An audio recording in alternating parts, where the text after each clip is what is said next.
নমস্কাৰ, আপোনালোকে চাই আছে এতিয়া ডি নিউজ অসম।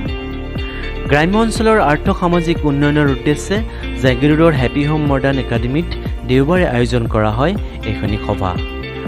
উক্ত সভাত গঠন কৰা হয় মাল্টিপাৰ্পাছ কোঅপাৰেটিভ ছ'চাইটি নামৰ মায়াং ব্লক কমিটি এখন। মৰিগাঁও জিলা সহকাৰ ভাৰতী সমিতিৰ উদ্যোগত আয়োজন কৰা সভাত সভাপতিত্ব কৰে জাগিৰোডৰ নিবাসী নৰেশ্বৰ দাস। মায়াং ব্লকৰ অন্তৰ্গত কৃষকসকলৰ জৰিয়তে কৃষিজাত সামগ্ৰী উৎপাদন বৃদ্ধি কৰা, মৎস্য উৎপাদন, গাহৰি, হাঁহ, কুকুৰা, ছাগলী আদি পালনৰ জৰিয়তে আৰ্থিকভাৱে টনকিয়াল হ'ব পাৰি আৰু স্বাৱলম্বী হ'ব পাৰি, তাৰে দিশত অধিক গুৰুত্ব আৰোপ কৰা হয় এই সমিতিখনত। লগতে শিক্ষিত যুৱক যুৱতীসকলৰ মাজত নিয়োগ বৃদ্ধি কৰাৰো অধিক গুৰুত্ব প্ৰদান কৰা হয় এই সমিতিখনত। মুঠ 14জনীয়া সদস্য আৰু সদস্যাৰে এই মাল্টিপাৰ্পাছ কোঅপাৰেটিভ ছ'চাইটিখনৰ সভাপতি হয় নৰেশ্বৰ দাস আৰু সম্পাদিকা হয় সম্পাদলৈ। চাওঁ আহক এই সন্দৰ্ভত ডি নিউজ অসমৰ এটি বিশেষ প্ৰতিবেদন।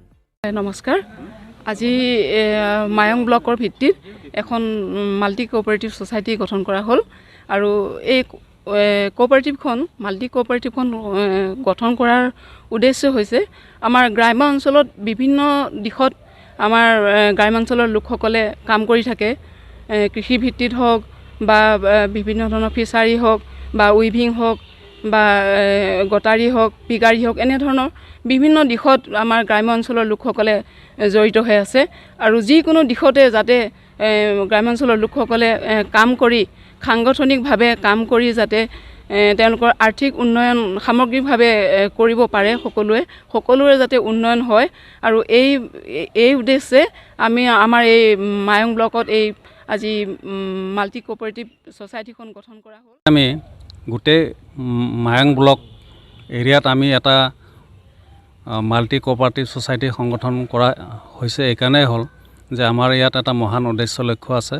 সেইটো হৈছে যে আমি যিসকল শিক্ষিত নিবনুৱা সেইসকলে যাতে অৰ্থনৈতিকভাৱে আমি উন্নতি কৰিব পাৰোঁ। বিশেষকৈ আমাৰ ইয়াতে এনেধৰণৰ কিছুমান আঁচনি লোৱা হৈছে, পিগাৰী, ফিচাৰী, ডায়েৰী, এনেধৰণৰ এগ্ৰিকালচাৰৰ ওপৰত বহুত ধৰণৰ আমাৰ আঁচনি লোৱা হৈছে, যিবিলাক আঁচনি আমি ব্যক্তিগতভাৱে উপকৃত হোৱাৰ উপৰিও সামাজিকভাৱে আমি সেৱা আগবঢ়াব পাৰিম।